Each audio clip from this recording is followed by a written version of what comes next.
الرحمن الرحيم 10 tanda-tanda kiamat besar yang disebutkan oleh Nabi SAW. Kata beliau, amblasnya bumi di belahan timur yang pertama, terjadi gempa besar. Sebagian ulama hadis mengatakan bagian Asia, di mana Allahu alam. Tapi ini tanda-tanda kiamat besar akan terjadi nanti. Kemudian terjadi lagi longsor bumi di belahan barat. Sisi barat bumi kita tahu wilayah Afrika dan seterusnya. Kemudian amblasnya bumi di Jazirah Arab. Ini yang dimaksud dengan amblasnya bumi, artinya longsor yang besar, yang sulit lagi untuk ditimbun, udah nggak bisa ditimbun, nggak bisa diperbaikin. Kalau di situ ada kota, ada kampung, pasti hancur udah. 3 sekaligus terjadi longsor di 3 titik yang berbeda dan secara waktu atau dalam waktu yang bersamaan. Ini sudah selangsung 3 tanda-tanda kiamat. Jadi pada saat terjadi di timur itu tanda-tanda kiamat besar 1, terjadi di barat tanda-tanda kiamat besar 2, terjadi di Jazirah Arab tanda-tanda kiamat besar 3. Kemudian di dalam hadis ini disebutkan secara beracak. Nanti sebentar setelah saya terjemahkan hadis ini saya akan sebutkan urutannya. Lalu kata Nabi SAW, kabut yang menutupi bumi ini. Kemudian ada Dajjal. Jadi kabut itu dihitung dalam hadis ini yang keempat. Dajjal yang kelima. Kemudian yang keenam binatang melata. Nanti akan saya jelaskan juga apa yang dimaksud dengan binatang melata. Yang ketujuh keluarnya Ya'juj Ma'juj. Ini juga akan kita jelaskan nanti. Kemudian yang ke-8 matahari terbit dari tempat terbenamnya. Yang ke-9 keluarnya api dari perut kota Aden yang menghalau manusia. Sulit, manusia tidak bisa melalui Jazirah Arab. Kemudian yang ke-10 turunnya Isa putra Maryam. Turunnya Isa putra Maryam. Tentu saya katakan tadi hadis ini disebutkan dan disepakati oleh para ulama sifatnya teracak. Karena cukup banyak dalil-dalil yang lain yang mengurut kejadian ini. Urutan yang pertama dari 10 ini adalah keluarnya Dajjal. Ini urutan pertama. Dajjal, jemaah sekalian, adalah diambil dari kata-kata Dajjal yang berarti kekacauan. Ciri-ciri Dajjal disebutkan dalam banyak hadis yang sahih adalah mata kanannya yang paling pertama rusak seperti anggur kering. Kata Nabi SAW dalam hadis sahih, ketahuilah Dajjal buta mata kanannya dan Tuhan kalian tidak buta, karena dia akan mengaku sebagai Tuhan. Kemudian dia orangnya memiliki kulit yang kehitam-hitaman serta memiliki dahi yang lebar. Setiap orang beriman bisa membaca di dahinya tertulis 3 huruf kafara. Semua orang yang ngerti tulisan Arab, tidak ngerti tulisan Arab akan bisa tahu dan baca itu kafara, kufur. Rambutnya keriting dan orangnya tinggi besar. Kata Nabi SAW, kalau kalian dengar Dajjal keluar di satu lokasi, maka menghindarlah. Walaupun kalian harus lari ke gunung, dia akan keluar membuat kerusakan selama 40 hari. Kata Nabi SAW, 40 hari itu sehari seperti setahun, sehari lagi yang kedua seperti sebulan, hari yang ketiga seperti sepekan, dan sisa harinya seperti hari kalian.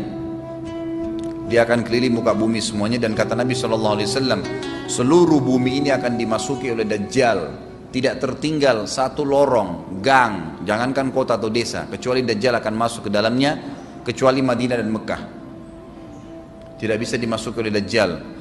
Kata Nabi SAW dalam hadis sahih, karena di setiap pintu gerbang Mekah dan Madinah malaikat menghenuskan pedangnya dan menghalau Dajjal sehingga Dajjal tidak bisa masuk. Pada saat dia tiba di Palestina, waktu yang bersamaan di kota Madinah berkecamuk. Kaum muslimin sepakat semua keluar untuk mengejar Dajjal dan membunuhnya. Keluar dari kota Madinah satu orang yang namanya seperti namanya Nabi Muhammad SAW, Muhammad bin Abdullah, dan dia dari turunan Nabi SAW juga. Dan orang ini punya julukan Mahdi, dikenal dengan Imam Mahdi. Inilah tanda-tanda kiamat yang kedua.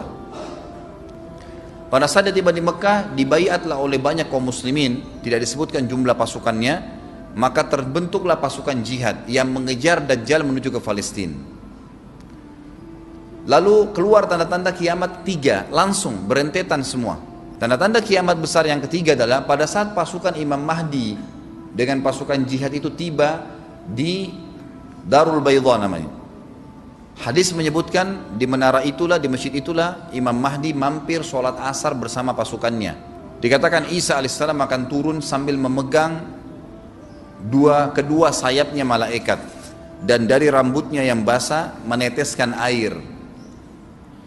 Maka dia pun turun, lalu kemudian dia masuk, dan orang-orang pada saat itu mengenalnya kalau dia adalah Isa, dan mereka sudah tahu ini masanya keluarnya Dajjal, ini Mahdi sudah ada, mereka tahu akan turun Isa, sudah ada informasi seperti saya sampaikan ke Bapak Ibu sekarang, itu mungkin muslimin di zaman itu sudah tahu semua.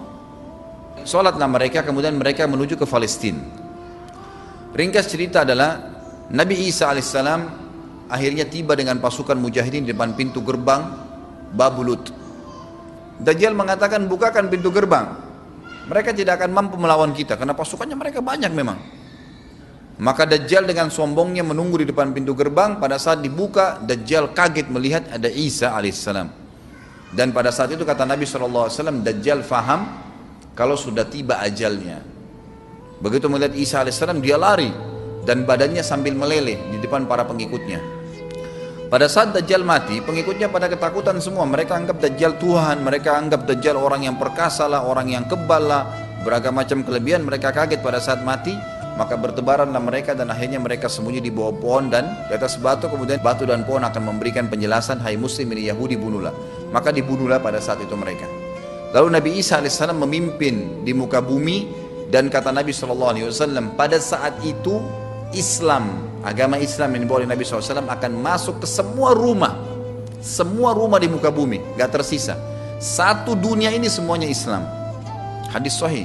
Maka Nabi Isa alaihissalam memimpin pada saat itu, disebutkan dalam hadis 40 tahun dengan ketenangan menerapkan hukum Islam. Semuanya beriman kepada Allah subhanahu wa ta'ala dan menjadi muslim. Setelah itu keluar tanda-tanda hari kiamat besar yang keempat, yaitu keluarnya Ya'juj dan Ma'juj. Nabi SAW sebutkan ciri-ciri mereka. Mata mereka sobekannya kecil sehingga mata mereka kelihatan seperti sipit, tapi bola matanya besar. Mereka memiliki rambut yang keriting, dan mereka memiliki poster yang umumnya seperti poster manusia. Ada hadis yang berbunyi mereka akan mendatangi sebuah sungai, kalau tidak salah namanya sungai Tibria, airnya banyak mengalir. Kata Nabi SAW, mereka semua minum air sungai itu, dan yang terakhir dari mereka datang sudah nggak dapat air. Artinya air sungainya habis diminum. Bayangin berapa banyak jumlahnya tuh. Pada saat itu Nabi SAW mengatakan, Allah berfirman kepada Isa, berkata, wahai Isa, aku akan mengeluarkan hamba-hambaku yang tidak ada seorang pun dari kalian bisa mengalahkannya, termasuk Isa alaihissalam, nggak bisa mengalahkan. Maka selamatkanlah dirimu bersama dengan pengikut-pengikutmu ke Gunung Tur namanya. Jadi memang Ya'juj ini ciri khasnya, kata Nabi SAW, mereka memakan apa saja. Jadi bukan seperti manusia normalnya. Mereka membunuh semua yang bukan seperti mereka. Sampai-sampai kata Nabi SAW, tidak ada yang bisa mengalahkan mereka, dan jumlah mereka sangat banyak. Salah seorang di antara mereka tahu dia akan mati kalau sudah punya 1000 anak. Kata Nabi SAW dalam hadis Bukhari, kecelakaanlah bagi orang-orang yang ada di Jazirah Arab. Kemungkinan besar makna ini adalah tempat mereka dekat dengan Jazirah Arab. Kata Nabi SAW, kecelakaan bagi orang-orang yang Jazirah Arab, karena telah terbuka dari lubangnya Ya'juj Ma'juj sebesar ini. Sudah kasih isyarat dengan jari ibu jari sama jari tengahnya. Artinya mereka sudah bisa melihat keluar. Pada saat mereka keluar, maka mereka akan mulai membuat kerusakan. Kata Nabi SAW di dalam hadis sahih riwayat Imam Bukhari, bahwasanya Ya'juj Ma'juj akan membunuh siapapun yang mereka temui. Bahkan pada saat mereka sudah merasa menguasai bumi, mereka melepaskan anak-anak panah mereka ke langit. Lalu Allah menurunkan anak-anak panah mereka sebagai fitnah, dipenuhi dengan darah. Maka mereka berkata, kami telah membunuh semua yang ada di bumi dan semua yang ada di langit. Kata Nabi SAW, Allah lalu mengizinkan Isa untuk berdoa kepada Allah agar memusnahkan mereka. Maka Isa alaihissalam pun akhirnya berdoa, meminta kepada Allah subhanahu wa ta'ala agar mereka semua dimusnahkan.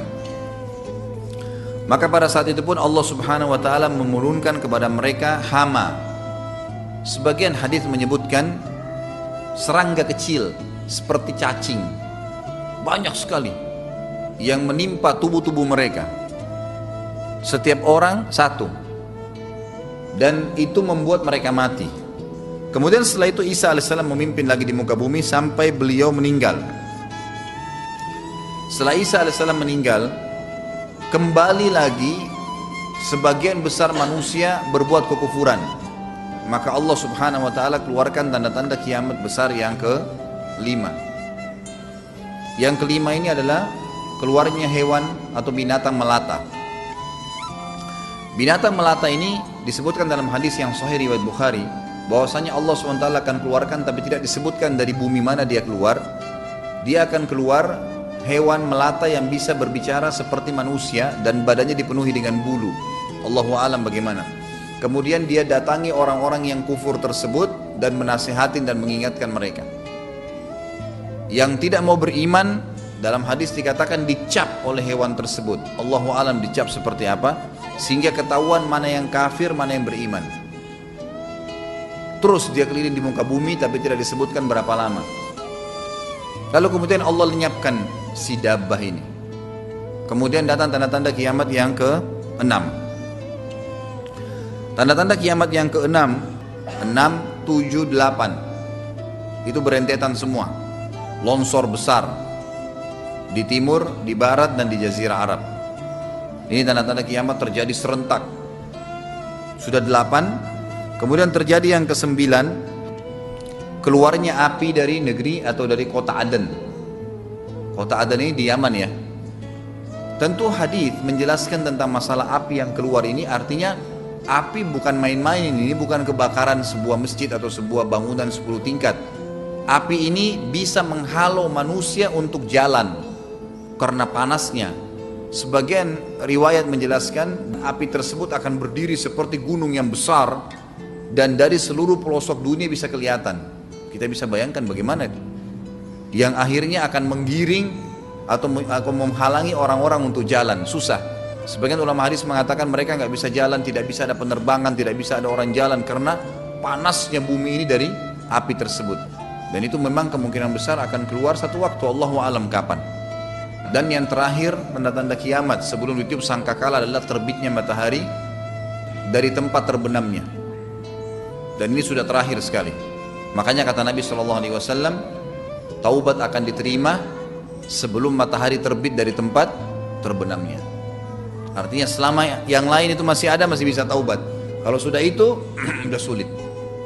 Ini tanda-tanda kiamat. Sebagian ulama memasukkan tanda-tanda hari kiamat kecil, ada yang masukkan tanda-tanda kiamat besar. Ada dua hal. Yang pertama itu adalah keluarnya Dzu Suwakatain. Ada orang dari negeri Habasyah dikenal dengan Dzu Suwaka. Dzu Suwaka ini sak artinya betis. Diberikan julukan Dzu Suwaka karena betisnya sangat kecil. Orang ini, Bapak Ibu sekalian, kata Nabi SAW akan menghancurkan Ka'bah. Dan kata para ulama pada saat itu memang manusia sudah sunyi, nggak ada lagi yang datangin Ka'bah. Orang-orang sudah lalai gitu kan. Keluarlah orang ini. Makanya sebagian ulama memasukkan dia tanda-tanda kiamat sebelum terbitnya matahari dari tempat terbenam. Ditambahkan ini yang ke-11 gitu, atau ini yang ke-10, terbitnya nanti kiamat yang ke-11. Kata Nabi SAW, dia akan mencabut batu-batu Ka'bah satu persatu sampai rata dengan tanah. Dan saya sedang dilihatkan oleh Allah sekarang bagaimana pada saat dia mencabut batu itu. Hadis sahih riwayat Bukhari Muslim. Yang terakhir, yang kedua, yang berhubungan juga dengan tanda-tanda kiamat, ada yang memasukkan kiamat kecil, tapi ini lebih dekat dengan kiamat besar. Orang yang terakhir meninggal itu adalah orang dari asli suku Madinah yang sedang mengembala kambing. Kata Nabi SAW, orang yang terakhir meninggal dari kalian kalangan manusia, semua orang sudah mati, tinggal dia sendiri, tapi dia nggak tahu. Dia lagi mengembala kambing. Kemudian dia masuk dengan gembalanya ke kota Madinah, ditemukan semuanya tidak ada kehidupan. Nggak ada orang, nggak ada binatang, nggak ada apa-apa, tinggal dia sendiri. Pada saat dia meletakkan telapak kakinya di kota Madinah, maka pada saat itu dia meninggal. Dan inilah manusia terakhir meninggal sebelum ditiup sangkakala terakhir. Allahu a'lam.